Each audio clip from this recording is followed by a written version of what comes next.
Hello everyone, my name is Iftikhar Mahmood. Today I'll be presenting the paper titled Multimodal Emotion Recognition Using Visual and Thermal Image Fusion, a Deep Learning Approach to the conference ICCIT 2024. The authors are me, Pujarani Dash, Nafisa Islam Rifa, Irfan Hussain, Ryan Rahman, and then Farid. This is the presentation outline. This is the motivation. So, the traditional methods of emotion recognition often rely on visual data alone, which misses the crucial emotional nuisance. It is crucial for applications in healthcare, human-computer interaction, and effective computing. By combining thermal imaging with visual imaging, it enhances accuracy and captures physiological signals. It can also improve emotion detection, leads to better user interaction in various applications. It can also support mental health, personalized technologies, and enriched learning environments. Moving on to the objective. In this study, our goal is to develop a multimodal emotion recognition system that accurately identifies human emotions, ultimately enhancing user interaction in applications such as healthcare and human-computer interaction. Moving on to the related work. We have reviewed some works from other authors in which work with multimodal emotions. First, we have Bhattacharya et al. In their study, they have found 88.43% accuracy in classifying 8 emotions, and they have only used thermal image datasets. And then Liu et al., they have achieved F1 score of 83.1%, which demonstrated a very fine-grained multimodal interaction benefits. Then we have Goulart et al., they have achieved 85% plus accuracy per emotions for 28 children.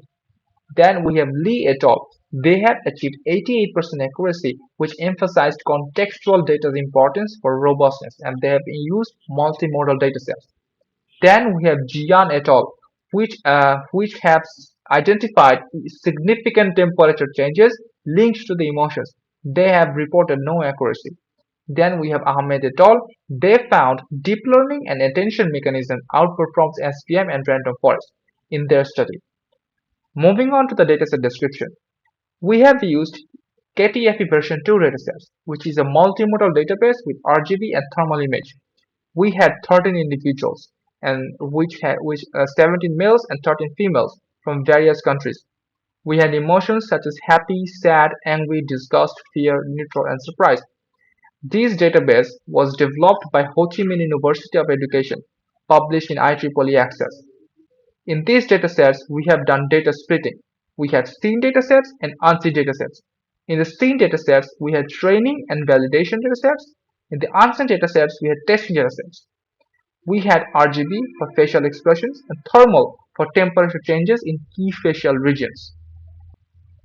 Then we had to do some data augmentation for data imbalance. For the anger, fear, and surprise, we had adjusted the brightness, horizontal flipping, rotation, and saturation. For neutral and disgust, we had to adjust shearing, exposure adjustment, and rotation.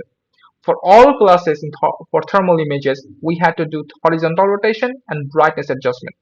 Validation and testing images remained unchanged as sad and happy classes had sufficient representation. Moving on to the experimental design. So our experimental design follows a very structured pipeline for multimodal emotion recognition. We had to do some data preparation, which involved data augmenting, and then we had to do some resizing and normalizing images to 128 by 128 pixels, and we have applied one-hot encoding for emotion labels. Then we did visual training and thermal training. Visual training with VGG16, MobileNet, and Resin 50. Thermal training with VG16 and MobileNet. Then we extracted the features using CNN. After we extracted the features, we ran a fully connected neural network. We used fully connected neural network after feature extraction because fully connected neural network works really well on the extracted features. After that, we have evaluated each model with accuracy, precision, recall, and F1 score. And the best performing features are then selected from both visual modality and thermal modality and then concatenated into a single feature vector. Then we did feature standardization to normalize the data, and then we classified with SVM and decision tree. And finally, we did result evaluation. Moving on to the system architecture. So the system begins by pre-processing each category to address class imbalance, rescaling, and normalization. Then we train both visual and thermal datasets with multiple models. and then we extracted the features, and then we ran a fully connected neural network, and then we fused the best performing feature vector into one single feature vector, and then we did feature standardization, we did classification, and then we finally found the output. Moving on to the result and discussion. Here we have presented the model training performance of visual data and thermal data. Here we can see VG16 has worked really well than MobileNet and ResNet for the visual data, and VG16 worked really well than MobileNet in the thermal data. In the graph, we can see that the VG16 model is exhibiting high and gradually growing training accuracy, as well as steady decrease on training loss, which demonstrates its usefulness while signaling possibilities for additional improvement in generalization to unknown data. For the thermal graph, we can see that VG16 is still exhibiting an excellent training accuracy and consistently low training loss, which indicates its effectiveness in learning from thermal modality, while validation accuracy gradually improved and validation loss remains stable, which implies a strong potential for generalization to unseen data. Here we have presented the model performance of FCNN. Here we have the classifier performance on the training datasets. We can see that both the classifiers have worked really well on the training datasets. Here we have the classifier performance in table. We can see that although both classifier work really well, we can clearly see the SVM work way better than decision tree. Then we have the confusion matrix for both the classifiers on the unseen datasets. We can clearly see that the both classifier works well. However, SVM is working a little bit better than decision tree.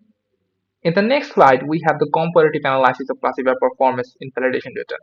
Here we have the SVM and decision tree results from the unseen datasets, and then in the last three rows we have the SVM models from the study that was made with the datasets, which was the KTFE version 2 datasets in their study.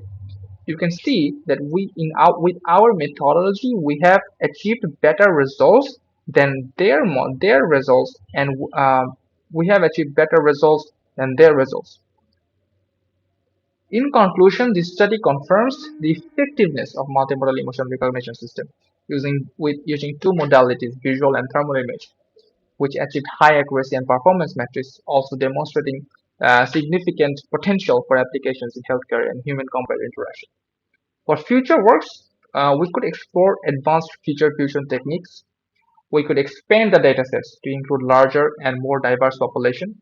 We could incorporate additional modalities like physiological signals. We could also investigate real-time application scenarios to improve the user interactions. This is the reference, and that concludes my presentation. If you have any questions, feel free to ask.